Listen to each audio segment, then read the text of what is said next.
the topic that I want to talk about is, I'm talking about it because I see so many clients and so many people with a big calling on their life who are not able to move forward into that because of the dysfunctional patterns in their either family or romantic relationships.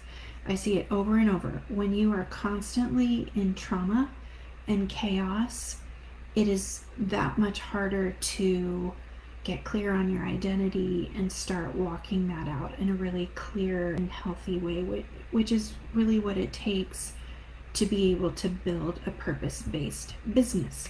So I want to talk a little bit about something.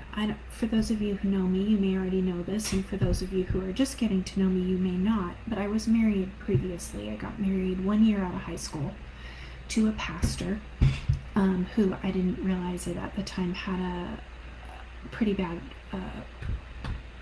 pornography addiction.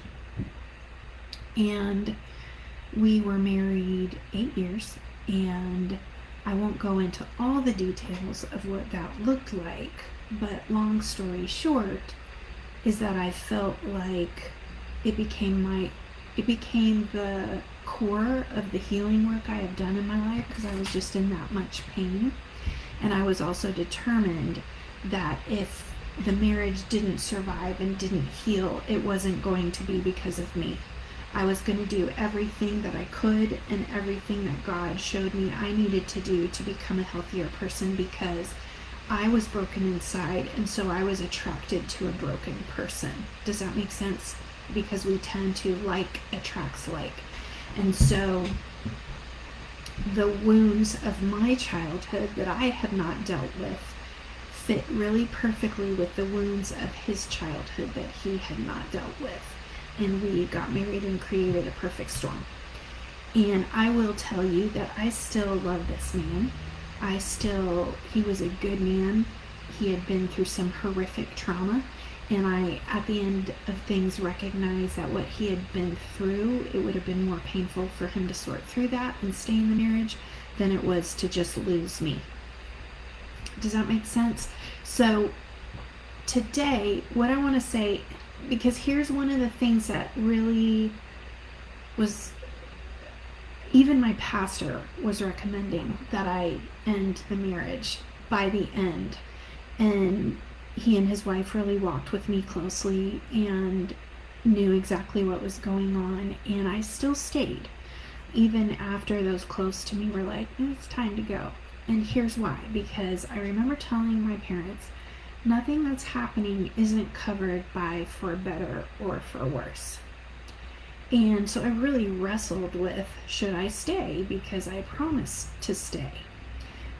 And at the time, I didn't know, like for most of that time, I was not sure that there was biblical grounds for divorce. And so I want to talk about something, if some of you are telling yourselves some of the same things. I want to talk about an affair or adultery.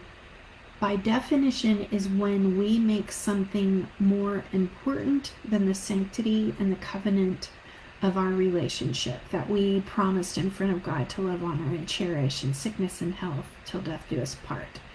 And for those of you who are believers, when we get married, part of that package is that we promise to take care of each other and forsaking all others. Okay, so here's the deal.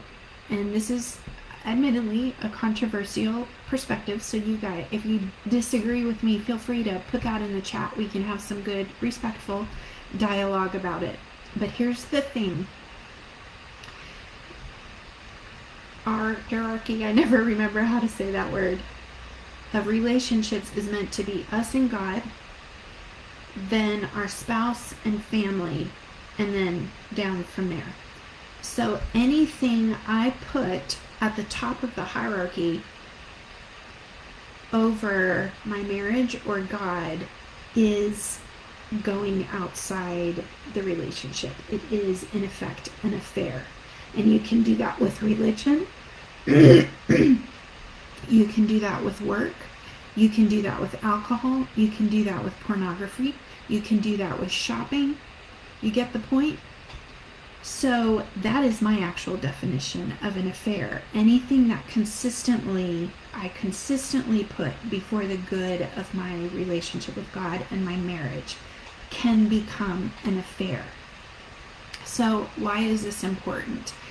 If that describes you, and if you recognize that every time you take some action or you get something in place to take the next steps for what you feel called to do, something in your marriage injures you, tosses you into chaos, whatever that might be, I think it's important for you to take a look at if that's what's going on in your relationship. Now, am I telling you that if that is what's going on in your relationship to leave? No, I am not. I ended up leaving because I felt, based on my one-on-one intimate walk with God, that He had released me, that I had gone to therapy, I had gotten spiritual support, I had gone to 12 steps, and I got a sponsor who started teaching me how not to enable and how not to try to control and all of those different things. And not that I was perfect, but I had come to the end of the things that I could do differently. And each step of the way, I invited Him to come into that journey with me. I followed the steps in Matthew about confronting them individually and then confronting them with a small group. I remember having 2 friends who had struggled with similar issues in their marriage come to visit for the weekend, and we confronted Him and sat down with Him together. And then, so all of that stuff had been in place, and His choice at that time, I hope He has gone on to heal, but his choice at that time was to continue in behaviors and not to get really rigorously honest, because that's what it takes. So that journey for you is very personal, and that's something you're going to have to walk through with God and the people who are close to you that He sent to mentor you and support you. And if you don't have that, get it. But I wanted to put that out there because I see enough of it in clients that it's a big obstacle to your purpose and profit. So I'm gonna leave it there for today. This one's gonna be a short one. If you have comments, questions, feel free, since it is a very personal topic, to DM me if you want to talk about it further, or if love getting comments below the videos and getting engagement in the group. And my hope is that this becomes a really safe place for everyone in it, that you can start to build relationships with each other and encourage each other. So I would love for you to comment below, but it is a deeply personal topic. So if you feel more comfortable, DM me directly and let me know what's your definition of an affair. All right, that's it for now. See you next week.